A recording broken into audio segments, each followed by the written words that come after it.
लेकिन अब बात ऐसी है कि तुम राज्य की परंपराओं को तो जानती नहीं हो कि राज्य में कैसे रहा जाता है।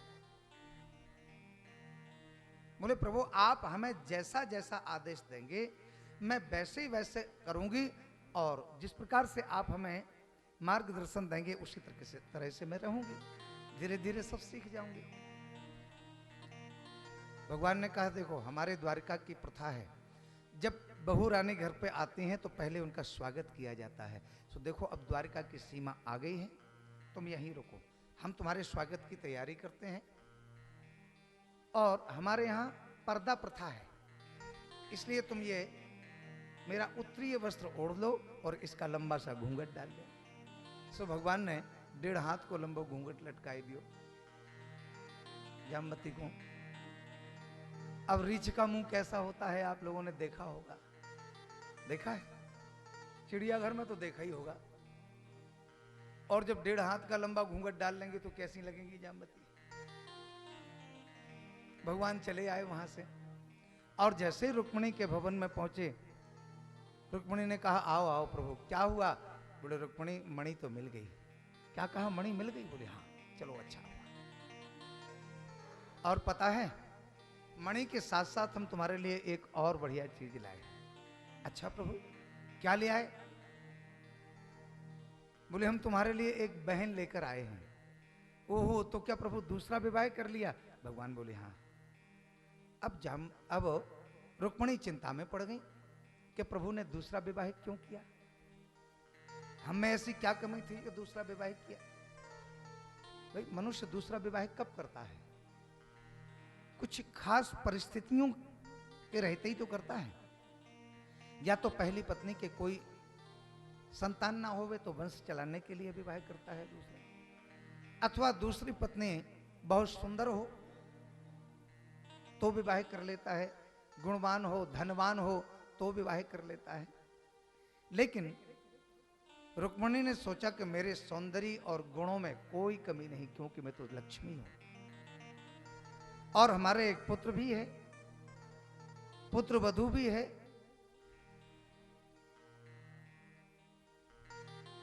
और जब दादाजी बन गए तब विवाह करने बैठे, भाई नाती भी तो है। रुक्मिणी ने कहा जरूर उनमें कोई ना कोई खासियत होगी, प्रभु ये बताओ वो कैसी लगती हैं? भगवान बोले रुक्मिणी बहुत सुंदर है। अच्छा तो क्या हमसे भी ज्यादा सुंदर हैं? बोले तुम तो कहीं नहीं लगती हो। बोलो जय श्री कृष्ण। और पता है रुक्मिणी इतनी पढ़ी लिखी हैं, इतनी योग्य हैं कि पूछो मत। हमने जाने कितनी डिग्री है उनके पास, तो बहुत पढ़ी लिखी हैं, बहुत योग्य हैं, और मायावी गुणों में तो इतनी निपुण हैं, इतनी निपुण हैं कि पूछो मत। पता है रुक्मिणी जब माया के द्वारा जैसा रूप चाहें वैसा रूप बना लेती हैं। कहो हाथी का रूप बना लें, कहो शेर का रूप बना लें, कहो कुत्ते बिल्ली का रूप बना लें, कहो रीछ का रूप बना लें, और फिर मनुष्य बन जाए, फिर स्त्री बन जाए। इतनी निपुण है मायावी विद्याओं में। अब तो धड़कन तेज हो गई रुक्मिणी की, तब तो देखना चाहिए। प्रभु जल्दी चलो हमें मिला, चलो चलो स्वागत की तैयारी करो। सो रुक्मिणी ने बढ़िया आरती की थाली सजाई और चल दी। अब देखो रुक्मिणी आगे आगे है और द्वारकाधीश पीछे पीछे,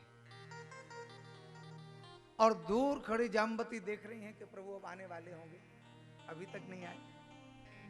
और जैसे ही द्वारकाधीश को आता हुआ देखा तो जामवती की धड़कन तेज हो गई ने एक और लंबो घूंट लटकाई लिया। अब रुक्मिणी को क्या पता कि कितनी दूर और चलना है। भगवान तो पीछे थे, सो जामवती को देख करके इशारा कर दिया, ने घूंघट जोर से पकड़ियो, जब तक हम इशारों न करें तब तक मत छोड़ियो। इधर रुक्मिणी से बोले ए रुक्मिणी देखो देखो देखो वो सामने दिखाई दे रही हैं, देखो अभी अभी स्त्री बनी खड़ी थी और अब देखो कैसो रीछनी कैसो रूप बनाई लियो। अब रुक्मिणी ध्यान से देखने लगी, बोले प्रभु ये तो बिल्कुल सचमुच की रीछनी जैसी लग रही हैं। बोले हम झूठ थोड़ी बोलते हैं, हमने तो पहले ही बताई है थी। अब देखो तुम्हें पागल बनाए हुए कहता है कैसो रीछनी को रूप बनाई लियो। अब रुक्मणी के मन में बड़ी उथल पथल, और पीछे पीछे भगवान इशारा कर रहे हैं जरा जोर से पकड़ना। और जैसे ही रुक्मणी ने घूंघट उठाने के लिए हाथ आगे बढ़ाया कि जाम्बवती जो बड़े जोर से घूंघट पकड़ रखा था उठा ही नहीं सके। बार बार प्रयास करते हैं रुक्मणी, लेकिन जाम्बवती तो बार बार प्रभु को ही निहार रही है कि कब इनका इशारा मिले, जो इशारा होगा वही तो करूंगी। सो भगवान ने रुक्मणी के कान में कहा, ए रुक्मणी, तुम्हें पता है जो ज्यादा रूपवान होते हैं, जो ज्यादा गुणवान होते हैं, उन्हें अपने रूप और गुणों का अभिमान भी तो होता है, उन्हें घमंड भी तो होता है। अब देखो कितनी घमंडन है, मुंह तो नहीं दिखा रही हैं, और देखो तुम हो बड़ी रानी, हम तुम्हारा अपमान सहन नहीं कर सकते हैं। अगर इन्हें ज्यादा घमंड हो अपने रूप और गुणों का तो तुम शाप दे दो कि जैसी मैं हूं वैसी तुम भी हो जाओ। अब रुक्मणी तो साक्षात लक्ष्मी है। रुक्मणी ने शाप दे दिया, ए बहन, तुम्हें अपने रूप का गुणों का ज्यादा घमंड है, मैं तुम्हें शाप देती हूं कि जैसी मैं हूं वैसे ही तुम भी हो जाओ। और जो शाप दिया सो महाराज रीछनी से सुंदर स्त्री का रुक्मणी की तरह रूप प्रकट हो गया। भगवान मुस्कुरा पड़े, काम बन गया। जाम्बवती के साथ राजभवनों में आए, सभा में जाकर के सत्राजित को बुलाया और कहा, श्रीमान जी लीजिए ये अपनी मणि संभालो, और मणि जहां मिली है हम सर्टिफिकेट साथ में ही लेके आए हैं, प्रमाण पत्र साथ में ही लेके आए हैं। तुमने हमें झूठा कलंक लगाया था। अब तो पूरी द्वारिका में हल्ला मच गया। जिस गली से सत्राजित निकलता गालियों की बौछार होने लगती। देखो तो कितना दुष्ट है, कितना मूर्ख है, कितना नीच है। इसने भगवान को झूठा कलंक लगाया चोरी का। भगवान के पास क्या कमी थी जो इसकी मणि चुराते। अब तो बेचारा घर से निकलना ही छोड़ दिया। एक दिन रोता रोता भगवान के चरणों में आकर के गिर पड़ा, बोले प्रभु हमें लगता है अब तो हम गालियां सुन सुन के ही मर जाएंगे। बोले तो हम क्या करें, जैसा तुमने किया है सो हो, हम क्या कर सकते हैं। बोले प्रभु गालियों से बचने का एक उपाय है मेरे पास। क्या उपाय है। बोले आप हमारी बेटी सत्यभामा के साथ विवाह कर लो तो फिर मैं आपका रिश्तेदार बन जाऊंगा, फिर मैं आपका धर्म का पिता बन जाऊंगा, फिर मुझे कोई गाली नहीं देगा। भगवान बोले तो तुम जानो। तो सत्राजित ने अपनी बेटी सत्यभामा का विवाह भगवान के साथ कर दिया। एक सतधन्मा नाम का राजा था जो सत्यभामा को बड़ा प्रेम करता था, विवाह करना चाहता था। लेकिन जब द्वारकाधीश से सत्यभामा का विवाह हो गया तो ये कुपित हो गया। एक दिन रात में आया और सत्राजित की हत्या कर दी और मणि को छीन लिया। अब तो पूरी द्वारका में हल्ला मच गया, सत्राजित की हत्या हो गई, सत्राजित की हत्या हो गई। भगवान ने घोषणा कर दी कि देखो भाई, जिसने भी सत्राजित की हत्या करी है और मणि को चुराया है वो स्वयं आकर के अपना अपराध स्वीकार कर ले तो मैं क्षमा कर दूंगा, अन्यथा वो मेरे द्वारा बच नहीं सकता है और ना कहीं छुप सकता है। सतधन्वा घबरा गया बेचारा, इनसे द्वारकाधीश से कौन बच पाएगा। सो रात में आधी रात में दौड़ा दौड़ा आया और अक्रूर जी के पास जाकर के कुंडी खटखटाने लगा। अरे महाराज जल्दी से दरवाजा खोलो। अक्रूर जी आए, बोले क्या बात है। सो वो मणि अक्रूर जी को दे दी। महाराज ये मणि आप रख लो और द्वारकाधीश से हमारी रक्षा करो, हमें ने सत्राजित को मारा है। क्या कहा, तूने मारा है। बोले हाँ। बोले मणि कहाँ है। बोले ये लो मणि। सो मणि तो अक्रूर जी ने छुपा ली और बोले दुष्ट, अब तुझे कोई नहीं बचा सकता है, जितना जल्दी हो सके उतने जल्दी भाग जा यहां से। सो रात में ही भगा दिया, ये भागा। एक सेवक दौड़ा दौड़ा आया, बोले प्रभु मैंने सतधन्मा को अभी अभी जंगल की ओर भागते हुए देखा है, घोड़े पर सवार होकर। भगवान को लगा कि शायद मणि इसी के पास है, वरना ये भाग क्यों रहा। भगवान ने किया पीछा, रथ लेकर के बलराम जी को भी साथ में बिठा लिया और ये बहुत दूर जंगल में ले गया। जब इसका घोड़ा हार थक करके गिर पड़ा सो घोड़ा तो मर गया, ये पैदल ही भागने लगा। कन्हैया बोले दाऊ भैया आप बैठो रथ पे, मैं अभी हाल इसकी खबर लेता हूं। भगवान ने किया पीछा और पास में जाकर के पीछे से एक मुक्का जड़ दिया। सो गोविंदाय नमो नमः। भगवान ने खूब ढूंढा, मणि नहीं मिली। अरे राम राम, बेचारा बिना ही मतलब में मारा गया, मणि तो इसके पास है ही नहीं। लौट करके आए, बोले दाऊ भैया बेचारा बिना ही मतलब के मर गया, मणि तो इसके पास मिली ही नहीं। दाऊ भैया को लगा कि कन्हैया हमसे झूठ बोल रहा है, अपनी किसी प्रेयसी को यह मणि देना चाहता है और मणि की खातिर हमसे झूठ बोल रहा है। अगर मणि इसके पास ना होती तो ये भागता क्यों? देखिए, ये संपत्ति ऐसी चीज होती है कि कृष्ण और बलराम जैसे भाइयों में भी मनमुटाव पैदा हो गया।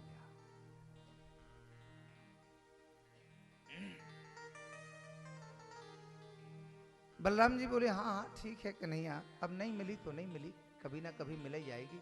अब हम इतनी दूर तक आ ही गए हैं, जनकपुर पास में ही हैं, तो हमारी इच्छा है कि महाराज विदेहराज के पास जाकर के और कुछ दिनों सत्संग करें, ब्रह्म ज्ञान का उपदेश ग्रहण करें, इसके बाद आ जाऊंगा, तुम चलो। कन्हैया समझ गए दाऊ भैया को संदेह हो गया, लेकिन अब कर क्या सकते हैं। वापस लौट आए। अब क्या करें? और वो मणि तो रोज 8 बार सोना देती है। अक्रूर जी ने एक बार मन में सोचा कि इतना ढेर सारा सोना हमारे पास हो गया है, अब इसका करें क्या? इसे खर्च भी तो करना है, और कहीं द्वारकाधीश को पता चल गया तो मामला बिगड़ जाएगा। अब देखो मणि बता नहीं रहे। बोले प्रभु हमारी इच्छा है कि हम तीर्थ यात्रा ना करें आए। हाँ हाँ बोले चाचा जी बहुत अच्छी बात है, तीर्थ यात्रा तो करना ही चाहिए, आप तो बुजुर्ग हैं, आपको तो करना ही चाहिए, जाओ। सो पहुंच गए बनारस, काशी में जाकर के रहने लगे। और जब बहुत सारा सोना इकट्ठा हो गया तो यज्ञ करने लगे। और यज्ञ तो करते हैं, लेकिन जो याज्ञिक विद्वान हैं, ब्राह्मण हैं, अतिथि जन हैं, उनको भोजन के लिए पत्तल नहीं परोसते हैं, सोने के पात्र परोसते हैं। सोने की थाली, सोने का लोटा, सोने की कटोरी, सोने का चम्मच, सोने का गिलास।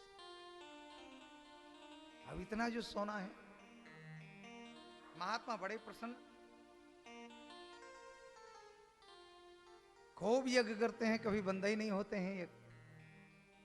एक दिन महात्मा विचरण करते हुए, वो तो सदैव घूमते ही रहते हैं, आए गए द्वारका में ही। द्वारकाधीश प्रभु को किया प्रणाम। द्वारकाधीश प्रभु ने समस्त महात्माओं का अभिवादन स्वीकार किया और उनको बढ़िया भोजन प्रसादी के लिए निवेदन किया। बोले महाराज भोजन प्रसादी हो जाए। महात्मा जी बोले भोजन प्रसादी तो होगी प्रभु, भूख जो लगी है। भगवान ने बढ़िया भोजन बनवाए और महात्मा जैसे ही भोजन के लिए बैठे, भगवान ने परोसा चालू करने के लिए जो पात्र परसवाने का प्रयास किया, महात्मा बोले प्रभु जी हम अपने पात्र में भोजन पाएंगे। अच्छा ठीक है भाई, पा लो, अपने पात्र में पा लो। सो अब महात्माओं ने निकाली सोने की थाली, सोने का लोटा, सोने का गिलास, चम्मच, कटोरी, सब ने अपने अपने सामने रख ली। भगवान ने देखा सो खोपड़ी घूम गई। हे भगवान, इन महात्माओं के पास ये सोने के पात्र कहां से आए? जब महात्मा भोजन कर चुके तो अपने अपने पात्र प्रक्षालित करके और अपने पास रख लिए। बोले महात्माओं एक निवेदन कर रहे हैं। हाँ हाँ पूछो प्रभु। बोले ये पात्र तुम्हें कहाँ मिले? अरे बोले प्रभु आपको नहीं पता? अरे काशी में एक राजा रहते हैं बहुत बड़े, अभी कुछ दिनों से आए हैं, बड़े धर्मात्मा हैं, रोज यज्ञ करते हैं और यज्ञों में ब्राह्मणों को, संतों को यही पात्र वो दान में देते हैं, फिर वापस लौटाते थोड़ी हैं, मांगते नहीं हैं, इन्हीं में भोजन कराते हैं, उन्हीं ने तो दिए हैं। अच्छा क्या नाम है? बोले उनका नाम है अक्रूर जी। ओहो ये बात है, ये तो तीर्थ यात्रा करने गए थे, ये यज्ञ कब से करने लगे? चलो कोई बात नहीं, महात्मा तो चले गए। एक दिन भगवान रथ पर बैठे अकेले ही और पहुंच गए काशी में। कोई पूर्व सूचना नहीं करी भगवान ने अक्रूर जी को, और जाकर के दरवाजे पर आवाज नहीं लगाई, केवल कुंडी खटखटाई। और जैसे कुंडी खटखटाई सो अक्रूर जी ने खोला दरवाजा, और दरवाजा खोलते जो द्वारकाधीश को देखा सो पैरों के नीचे की धरती खिसक गई, घबरा गए। चोर की दाढ़ी में तिनका, ये अचानक कैसे चले आए यहां? भगवान अक्रूर जी की मनोदशा देख के ही समझ गए मामला गड़बड़ है। आओ आओ प्रभु, मैं आपको प्रणाम करता हूं। हाथ पकड़ करके अंदर ले गए, सुंदर आसन पर बिठाला। प्रभु आप अचानक कैसे चले आए? अरे हमें खबर कर दिए होते तो मैं आपके स्वागत की तैयारी करता, आपको लेने के लिए आता। अब बोले चाचा जी वो तो ठीक है, स्वागत तो होता ही रहेगा, लेकिन अब क्या बताएं, ये मणि हमारे पीछे ऐसी पड़ी है कि बार बार हमें चोरी का कलंक लग जाता है। बताओ फिर जाने कहां चली गई मणि? किसी ने सत्राजित को मार दिया और मणि को छीन लिया, चुरा लिया। अक्रूर जी की धड़कन तेज। तो प्रभु अभी तक मणि मिली नहीं? बोले अभी तो नहीं मिली। बोले प्रभु सुनो, हमें ऐसा विश्वास है कि आज नहीं तो कल मणि मिलेगी जरूर प्रभु, और जिसके पास भी मणि हो प्रभु उसको दंड अवश्य देना। भगवान बोले हाँ हाँ दंड तो देंगे ही, और अब कुछ कुछ लगने लगा है कि शायद अब मणि मिल जाएगी। सो फिर घबरा गए अंदर ही अंदर, इन्हें पता तो नहीं चल गया। भगवान बोले देखो चाचा जी, मणि से हमें कुछ नहीं रहा लेना देना, मणि जिसके पास हो वो अपने पास रखे, केवल ये कलंक हमारे माथे पर जो लगा है बस ये मिट जाए और हमें कुछ नहीं। और देखो चाचा जी तुम्हें तो मालूम है कि अगर हमें कोई वस्तु सीधी अंगुली से नहीं मिलती तो हमें टेढ़ी करना भी आता है। जहां से इतना कहा तो टूट गए अक्रूर जी, इन्हें पता चल गया। चरणों में गिर पड़े, बोले प्रभु क्षमा करें, ये संपत्ति का लोभ ऐसा है कि बताओ हमारी ये बुद्धि को बिगाड़ दिया। क्या कहा चाचा जी, क्या हो गया? अरे बोले प्रभु मणि मेरे ही पास है। क्या कहा, मणि आपके पास है? बोले हाँ। दिखाओ दिखाओ कहाँ है।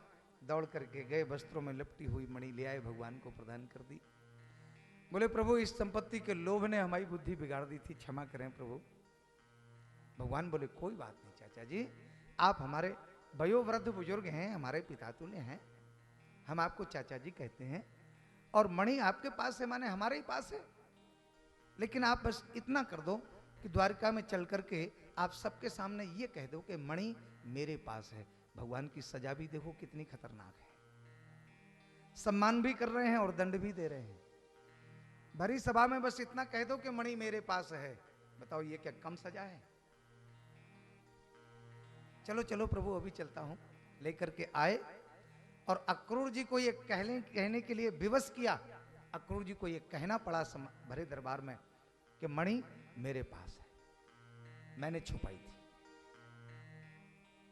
अब दूसरी सजा दे रहे हैं, कौन सी? भाई शास्त्र में कारावास भी है और जुर्माना भी है। और जुर्माना क्या है? बोले चाचा जी अब ये मणि हमें नहीं चाहिए, ये मणि तुम ही रखो। आप बूढ़े बुजुर्ग हैं, आपसे ज्यादा सुरक्षा हम थोड़ी कर सकते हैं। आप तो बस इसके द्वारा जो 8 वर्ष सोना निकले वो हमारे खजाने में भिजवा दिया करो, मणि तुम रखाओ। बोलो जय श्री कृष्ण। सो धड़कन तेज हो गई, लेकिन अब करें क्या, आदेश मानना पड़ा। इस प्रकार से भगवान ने ये अपना कलंक मिटाया, और इस मणि के चक्कर में भगवान के 2 विवाह हो गए कि नहीं?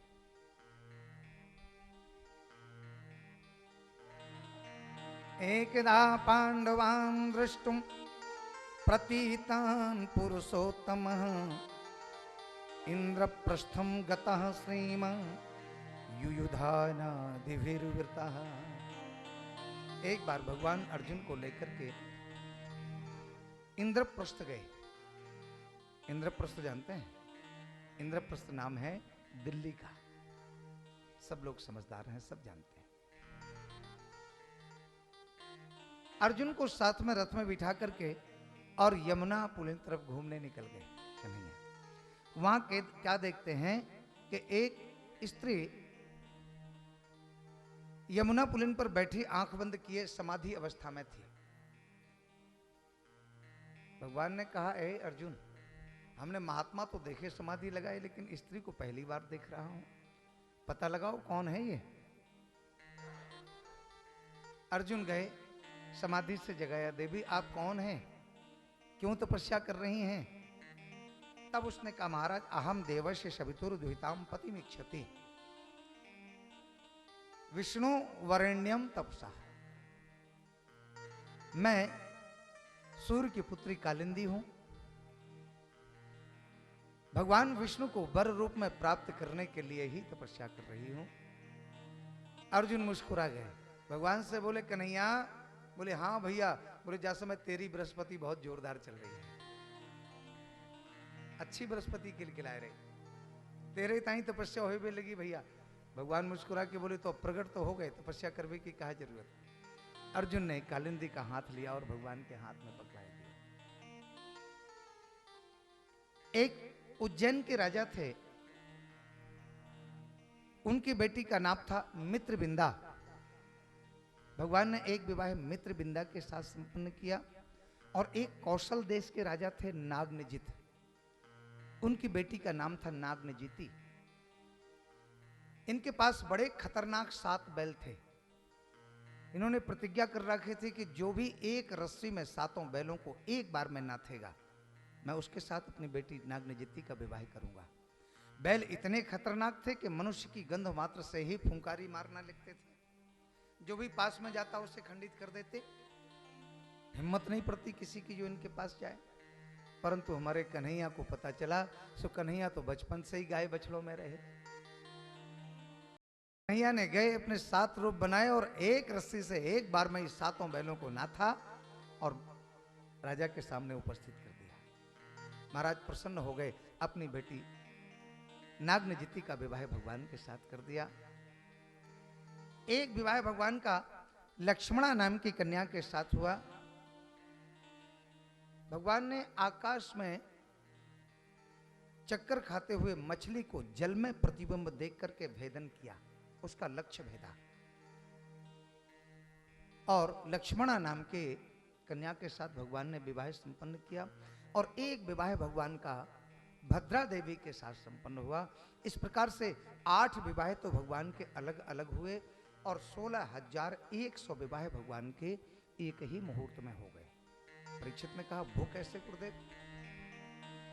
बाबा सुखदेव कहते हैं, परीक्षित, एक भौमासुर नाम का असुर था।